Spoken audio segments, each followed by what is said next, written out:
Hey, Student Center Champion. They say they can determine a lot about a school and what they value by looking at their timetable. What does your timetable look like? And what if you had the opportunity to create more opportunities for student-centered learning, where they can make connections, find personal pathways, explore learning that's meaningful to them, get involved with the community, whatever your vision is for student-centered learning. And it's April, it's approaching May, and most of us are starting to think about next year and next year's calendar and timetable. And rather than confine students, what would happen if we open that up? And so this particular exercise is going to take us through reimagining our timetable, our calendar, whether you're starting a new program or whether you're looking at a specific division in which you can really shake up. This is the time to dream. And what might a dream schedule look like for a truly student-centered agentic program? All you're going to need for this exercise are Post-it notes, a pen, a whiteboard, and hopefully a team of other stakeholders that can be involved in this process with you, okay?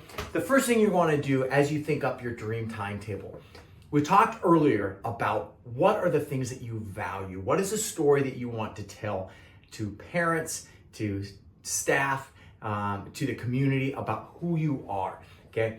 And the start for that is with these Post-it notes, think about what you value and start putting together time periods or blocks of time that represent those values, okay? So for example, the program that we're developing, we said it's a small, close-knit community. Well, where is there time built in the schedule for that close-knit community to start building relationships and developing? And I put that as mentoring and advisory.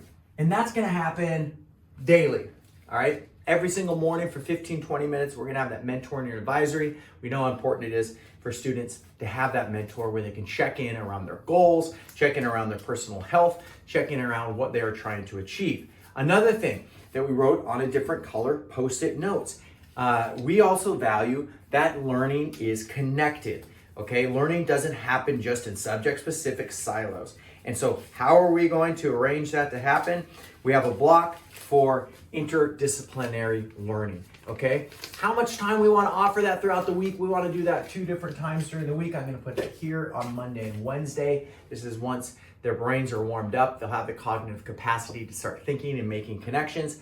Team of facilitators will plan those particular periods with student input. Now, another thing, if I'm thinking of a student-centered program, when I'm thinking about my language classes, I'm thinking of language less in terms of someone in the front of the room lecturing at students and everyone reading the same exact thing and having more opportunities for choice and having it more discussion based. And I call that a seminar. Now we know the importance of building language, that happens daily as well. And by the way, in our program, we said it's bilingual, okay? What do you value in terms of the way you're delivering language? I'm gonna put that here.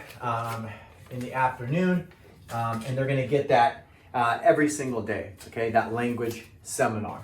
That's gonna happen each day, and it's gonna be delivered around Chinese and English. Okay, another thing we value is students doing hands-on work. We said they're hands-on and they're involved in the community. Well, where does that show up in our schedule, okay? And I call that a project studio because a studio implies that students are doing real-world, meaningful work, okay? Whether that's in designing solutions to the water quality issue, whether it's putting together museum exhibits, whether it's building sustainable fashion. We're gonna have Project Studio. I'm gonna put that here on these days, opposite the interdisciplinary learning on Tuesday and Thursday. And finally, another thing that we value happening continuously is math. But math's not gonna happen as sometimes it does with the teacher in front of the classroom. It's gonna be personalized, right? According to the students' different math levels. It's gonna be partly digital. We're gonna have some AI tutors that are gonna support students in their own math goals, but also it's going to be lab-based. We call this math lab because we value that learning is continuously happening. It's never set in stone. It's very conceptual. So we're calling this math lab, and I'm gonna put the math lab happening each day. Don't have enough Post-its for that, okay? So I haven't completed this full schedule, and a couple other things we're going to include is going to be these open learning blocks, also these mini courses and electives for students to sign up for, and just some of this flexible time. for students as well. What do you value? How might you capture that in your dream schedule? Get some stakeholders together and start putting this together. Set the timer for 5 minutes. Talk about where you align.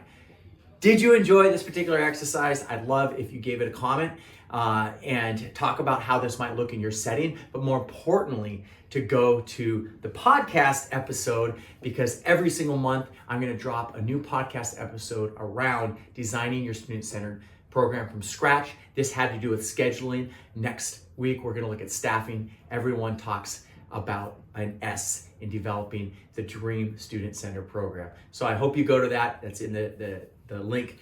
And I hope you enjoyed this. Let me know what you think. Bye-bye.